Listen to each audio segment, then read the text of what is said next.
Setelah peristiwa di peresmian kantor cabang baru, hubungan antara Arini dan Adi benar-benar retak. Adi pulang ke rumah mertuanya sementara Laras, yang awalnya terlihat percaya diri sebagai istri muda, mulai menjauh dari Adi. Kehilangan pekerjaan membuat Adi tidak hanya kehilangan penghasilan, tetapi juga harga diri di mata orang-orang sekitarnya. Arini mencoba menata hidupnya kembali. Ia tahu, keputusan untuk bercerai akan sulit, tetapi ia tidak ingin terjebak dalam hubungan yang sudah tidak memiliki kepercayaan. Ketika ia mengurus persiapan perceraian, ia menerima kabar dari seorang teman lama bahwa Laras telah meninggalkan Adi setelah mengetahui betapa buruknya kondisi keuangannya. Jadi Laras itu pergi, Bu? Tanya Fatah ketika Arini menceritakan kabar itu. Arini mengangguk sambil tersenyum getir. Iya, Nak. Kadang orang hanya ingin bersama kita saat segalanya mudah. Ketika masalah datang, mereka pergi. Fatah mengepalkan tangan. Aku tidak peduli, Bu. Aku tidak akan pernah menghormati ayah lagi setelah apa yang dia lakukan. Arini menatap putranya dengan rasa sayang.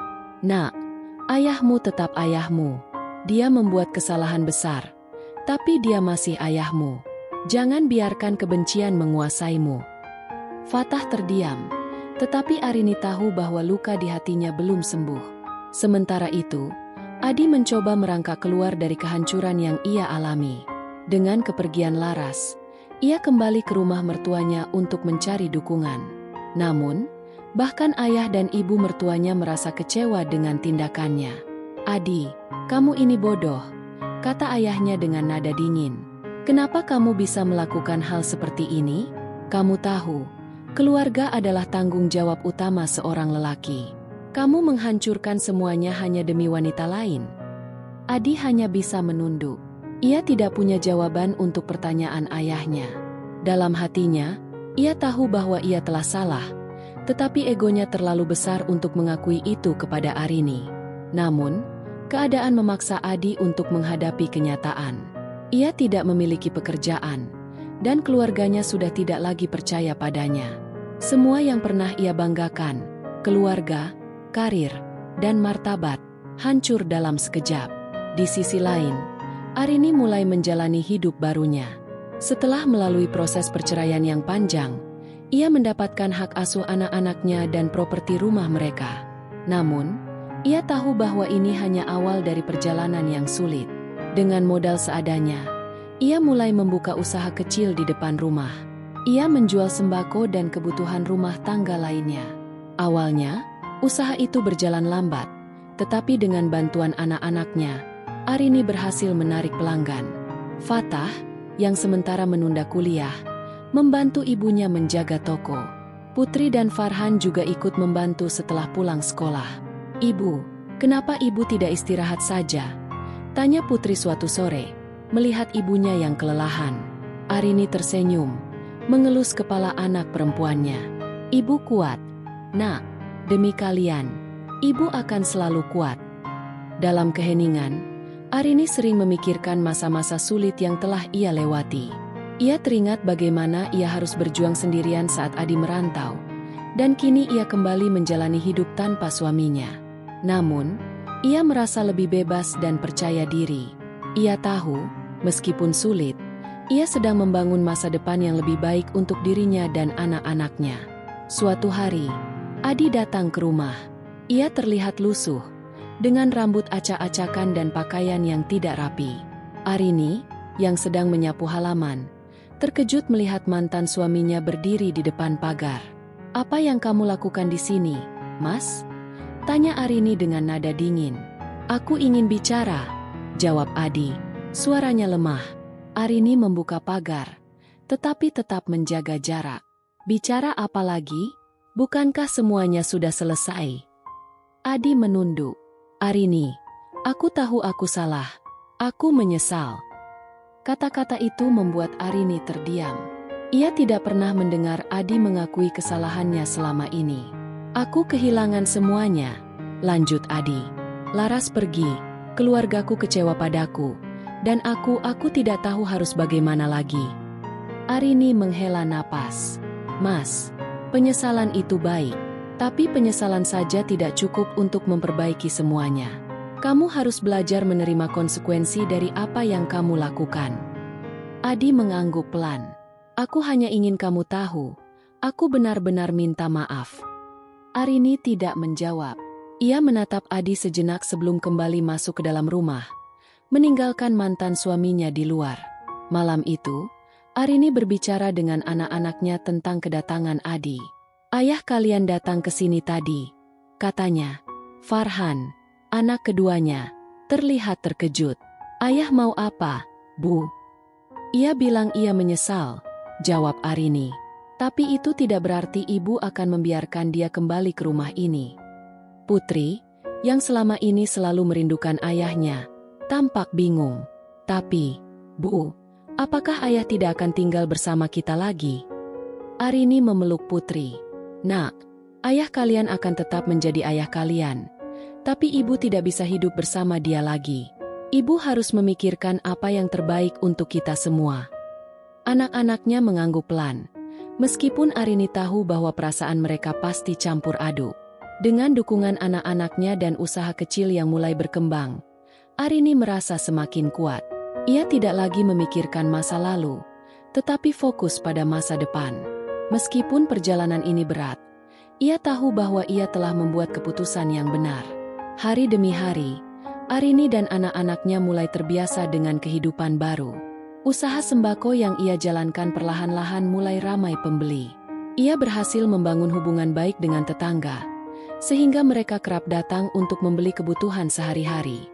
Anak-anaknya pun semakin mandiri, terutama Fatah, yang mengambil peran besar dalam membantu usaha ibunya. Suatu pagi, seorang pelanggan yang tak lain adalah Rina, sahabat lama Arini, datang ke toko. Rina membawa kabar terbaru tentang Adi. Rin, aku dengar kabar mantan suamimu, kata Rina dengan nada sedikit canggung. Arini mengangkat alis. Apalagi sekarang? Rina menarik napas panjang sebelum menjawab. Adi sekarang benar-benar terpuruk. Istri mudanya meninggalkannya setelah dia jatuh miskin. Bahkan rumah keluarganya dijual untuk memenuhi kebutuhan mereka. Arini hanya tersenyum tipis, tanpa rasa iba. Itu konsekuensi dari perbuatannya. Rin, aku sudah selesai dengan dia. Yang penting sekarang aku fokus pada anak-anak. Rina menatap Arini dengan rasa kagum. Aku salut sama kamu, Rin. Kamu lebih kuat dari yang aku kira. Tidak ada pilihan lain, Rin. Kalau aku terus-terusan terpuruk, siapa yang akan mengurus anak-anakku? Jawab Arini sambil melanjutkan menata barang-barang di rak. Di sisi lain, Adi benar-benar berada di titik terendah dalam hidupnya. Setelah kehilangan pekerjaan, rumah, dan istri mudanya, ia tinggal menumpang di rumah seorang teman lama. Hari-harinya diisi dengan penyesalan. Namun, bukannya bangkit, ia justru larut dalam kebencian terhadap dirinya sendiri. Semua ini salahku, gumam Adi suatu malam, duduk di lantai kamar kos kecilnya. Kalau saja aku tidak tergoda, aku masih punya semuanya. Istri, anak-anak, rumah. Namun, tidak ada yang bisa ia lakukan untuk mengubah masa lalu. Ia mencoba mencari pekerjaan baru, tetapi reputasinya sebagai karyawan yang tidak jujur membuat banyak perusahaan enggan mempekerjakannya. Bahkan teman-temannya yang dulu dekat kini menjauh. Dalam keheningan malam, Adi sering teringat wajah Arini dan anak-anaknya. Ia ingin kembali, tetapi ia tahu bahwa itu hampir mustahil. Arini adalah wanita yang tegas, dan setelah apa yang ia lakukan, ia tidak mungkin dimaafkan begitu saja. Sementara itu, Arini semakin mantap dengan kehidupannya. Ia mulai merancang rencana untuk memperbesar usahanya. Dengan bantuan Fatah, ia memutuskan untuk membuka cabang kecil di pasar lokal. Ide ini datang dari Fatah yang melihat potensi pasar lebih luas. Ibu, kita bisa sewa kios di pasar. Aku bisa bantu jaga di sana. Dan ibu tetap fokus di toko yang di rumah, kata Fatah antusias. Arini memandang putranya dengan bangga. Itu ide bagus, Nak. Tapi kita butuh modal tambahan untuk itu. Kamu yakin kita bisa mengelolanya? Ibu, aku yakin kita bisa. Aku siap bantu apa saja. Kepercayaan Fatah membuat Arini semakin bersemangat. Ia memutuskan untuk menjual beberapa barang yang tidak lagi mereka gunakan untuk menambah modal. Dengan bantuan tetangga, ia juga mulai mencari kios di pasar yang strategis. Di tengah kesibukan membangun usahanya, Arini menerima kunjungan dari mertuanya. Ayah dan ibu Adi datang tanpa pemberitahuan, membuat Arini sedikit terkejut. Mereka duduk di ruang tamu, tampak canggung tetapi dengan wajah penuh penyesalan. "Arini, bagaimana kabarmu dan anak-anak?" tanya ibu mertua dengan nada lembut. "Kami baik-baik saja, Bu," jawab Arini singkat. Ia tidak ingin bersikap kasar, tetapi ia juga tidak ingin terlalu ramah. Ayah mertua Arini menghela napas panjang. "Kami ingin minta maaf, Rin. Kami tahu, selama ini kami banyak salah sama kamu. Apa yang Adi lakukan tidak bisa kami terima juga." Arini hanya tersenyum kecil. "Terima kasih, Pak, Bu. Tapi permintaan maaf tidak akan mengubah apa yang sudah terjadi. Yang penting sekarang, kami fokus pada masa depan." Ibu mertua menatapnya dengan mata berkaca-kaca. "Kami bangga padamu, Rin. Kamu sudah melakukan yang terbaik untuk anak-anak. Kami harap kamu tahu, kami tetap menganggapmu sebagai bagian dari keluarga." Kunjungan itu membuat Arini merasa sedikit lega. Meskipun ia tidak membutuhkan pengakuan dari mertuanya, ia merasa dihormati atas perjuangannya. Beberapa bulan kemudian, usaha Arini semakin berkembang. Kios di pasar mulai berjalan lancar, dan toko di rumah juga tetap ramai. Anak-anaknya semakin dewasa dan memahami perjuangan ibu mereka.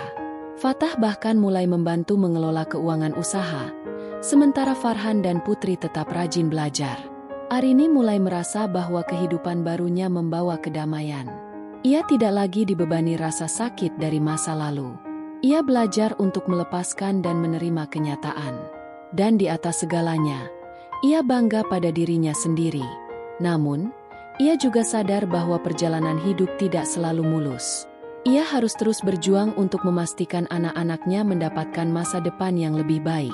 Dan dengan keberanian yang telah ia temukan, ia yakin bahwa tidak ada yang bisa menghentikannya. Pagi itu, Arini duduk di beranda rumahnya, menatap halaman depan yang kini lebih ramai dengan aktivitas. Anak-anaknya, Fatah, Farhan, dan Putri, sedang membersihkan halaman sambil bercanda ringan. Suara tawa mereka memberikan ketenangan di hati Arini. Ia tersenyum kecil, merasa bangga bahwa ia telah berhasil membangun kembali kehidupan keluarganya setelah badai besar yang melanda. Sore harinya, kios baru di pasar juga ramai dengan pembeli. Fatah, yang mengambil tanggung jawab penuh di sana, terlihat melayani pelanggan dengan cekatan. Salah satu pelanggan tetapnya, seorang pedagang sayur, memuji usahanya. "Kamu hebat, Fatah. Anak muda seumur kamu biasanya masih sibuk main. Tapi kamu sudah bisa bantu keluarga," katanya. Fatah tersenyum. "Semua ini karena ibu saya, Bu. Dia yang mengajari kami untuk bekerja keras." Kata-kata itu sampai ke telinga Arini ketika ia datang untuk mengecek kios. Ia merasa terharu mendengar pujian tersebut.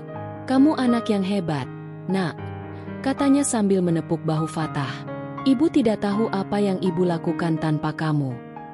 Fatah hanya tersenyum kecil, tetapi matanya berbinar bangga. Sementara itu, Adi masih berjuang mencari pijakan dalam hidupnya.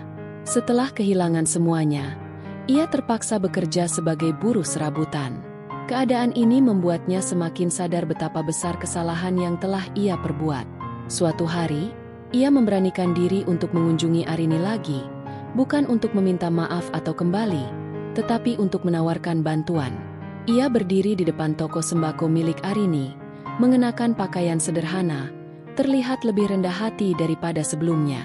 Arini yang sedang merapikan barang di rak menoleh saat mendengar suara ketukan di pintu. Ketika ia melihat Adi berdiri di sana, ia menghela napas panjang.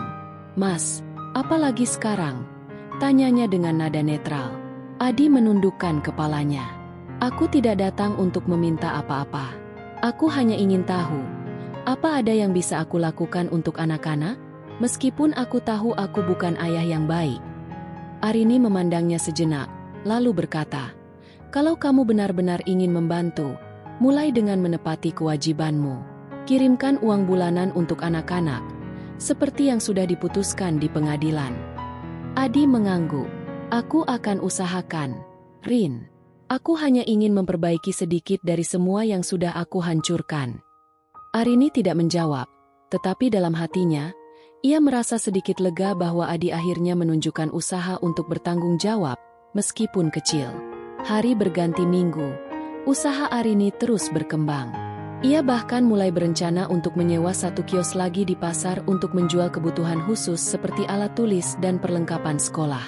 Ide ini datang dari Farhan, anak keduanya, yang bercita-cita ingin menjadi pengusaha seperti ibunya. Ibu, aku nanti mau punya toko besar, lebih besar dari ini, katanya dengan semangat. Tapi aku tetap mau kerja sama ibu. Arini tertawa mendengar keinginan anaknya. Tentu, nak, kalau kamu punya mimpi besar, ibu akan selalu mendukungmu. Di sisi lain, Putri, anak bungsu Arini, menunjukkan minat besar pada pelajaran sekolah.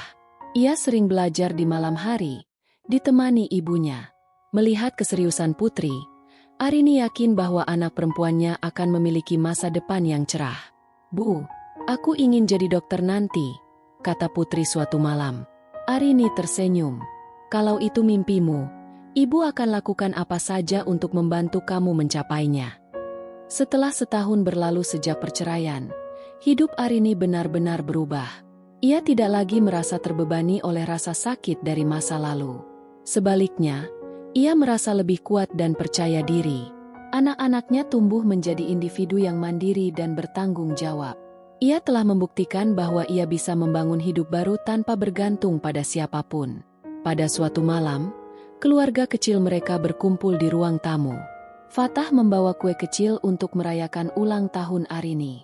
Ibu, ini kecil-kecilan saja, tapi ini dari kami semua, katanya sambil tersenyum. Arini terharu melihat perhatian anak-anaknya. Ia memotong kue tersebut sambil mengucapkan terima kasih. Ibu tidak tahu apa yang ibu lakukan untuk pantas mendapatkan kalian. Tapi ibu bersyukur kalian ada di sini, bersama ibu. Karena ibu adalah ibu terbaik di dunia, kata Farhan, membuat mereka semua tertawa. Malam itu ditutup dengan kebahagiaan sederhana, tetapi penuh makna.